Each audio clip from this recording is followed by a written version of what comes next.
सुख म्हणजे नक्की काय असतं या मालिकेच्या 17 जूनच्या भागात आपण पाहणार आहोत। सगळेजण गप्पा मारत बसलेले असताना नित्याला तिच्या फोनवर जयदीपला मारून पुरवल्याचा व्हिडिओ येतो।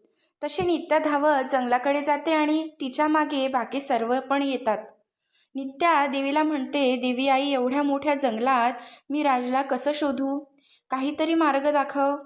फायनली नित्या राजला त्या ज्या ठिकाणी पुरलेलं असतं त्या ठिकाणी येते। माई शेखर दाजी नित्याला विचारतात, काय झालं अचानक इथे यायला? तर नित्या त्यांना सांगते, राजला इथे पुरले आहे। तर सगळे मिळून राजला बाहेर काढतात। ते सर्व बघून शालिनी मनात म्हणते, यावरून स्पष्ट होते की गौरीनेच नित्याच्या रूपात पुनर्जन्म घेतलेला आहे। येणारा पुढील भाग खूपच रंजक असणार आहे। पुढील भागाचे प्रोमो सगळ्यात आधी बघण्यासाठी आत्ताच आपल्या यूट्यूब चॅनलला सबस्क्राईब करा।